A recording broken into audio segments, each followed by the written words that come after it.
Welcome back to बिस technology. सामुदायिक विकास मञ्च नेपाल एनजिओले नयाँ विज्ञापन खुलाएको छ।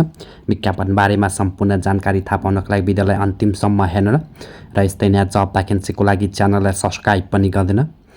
कम्युनिटी डेभलपमेन्ट फोरम नेपाल भने दिएको छ। एप्लाई बिफोर 30 जुन 2026 भने दिएको छ। यसमा आवेदन दिने अन्तिम मिति चाहिँ 2026 जुन 30 भित्र छ। यसमा आवेदन दिइसक्नुपर्नेछ भने दिएको छ। जुनियर टेक्निसियनको लागि चाहिँ माग गरेको विज्ञापन हो। ग्रस स्यालेरी भने दिएको छ, जसमा चाहिँ 5,84,320 रहेको छ, जसमा चाहिँ यो चाहिँ वार्षिक रहेको छ।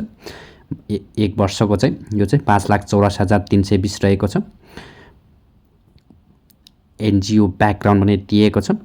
Community development forum Nepal is a leading national level non governmental organisation headquarter in Silgadhi Doti district of Nepal भने दिएको छ।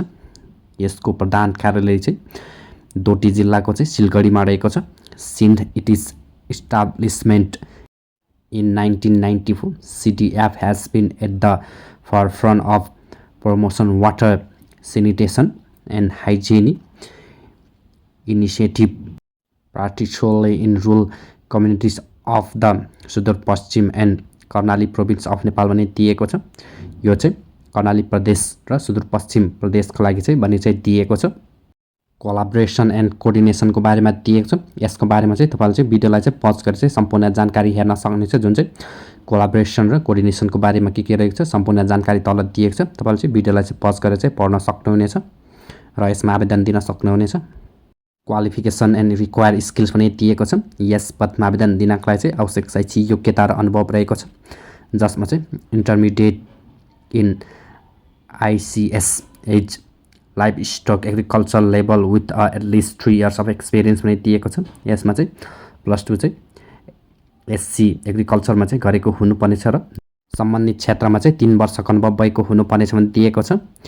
Hands on experience group financing cooperative and cooperative business development भने दिएको छ। यो सम्बन्धी चाहिँ अनुभव भएको हुनुपर्नेछ। Should have community mobilisation and communication skills भएको हुनुपर्नेछ। Ability to communicate in English Nepali and local language पनि दिएको छ। यसमा चाहिँ इङ्ग्लिस नेपाली र लोकल ल्याङ्ग्वेजमा चाहिँ कम्युनिकेट गर्न सकेको हुनुपर्नेछ भने दिएको छ। Ability to work under the strict deadline पनि दिएको छ। Preferable have two wheeler driving licence पनि दिएको छ र 2 पाङ्ग्रे सवारी साधनको चाहिँ लाइसेन्स भएको चाहिँ हुनुपर्नेछ पनि दिएको छ। नोट पनि दिएको छ। Local especially women and members of the ethnic and marginalisation communities of encourage to apply for this position पनि दिएको छ। यसमा चाहिँ महिला र मेम्बरसिपलाई चाहिँ बढी ग्राह्यता पनि दिएको छ। Application receive after the deadline will not be considered only shortlisted candidate will be notify for the selection process पनि दिएको छ।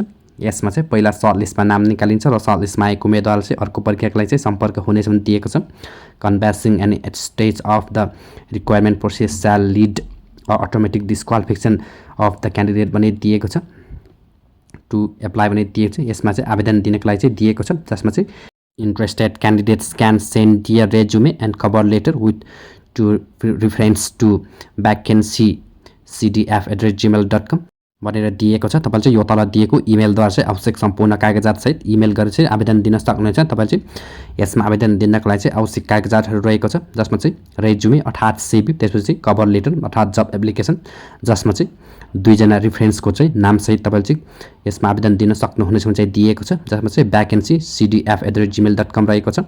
Only shortlisted candidate will be contact for further examination and interview पनि दिएको छ। यसमा चाहिँ पहिला सर्टलिस्टमा नाम निकालिन्छ र सर्टलिस्टमा आएको उम्मेदवारलाई चाहिँ इक्जाम र इन्टरभ्यूको लागि चाहिँ सम्पर्क हुनेछ भने चाहिँ दिएको छ। सो आजको विज्ञापन बारेमा के कसो लाग्यो कमेन्ट गरिदिनु। भिडियो लाइक, कमेन्ट, सेयर र सब्सक्राइब पनि गर्नु। धन्यवाद।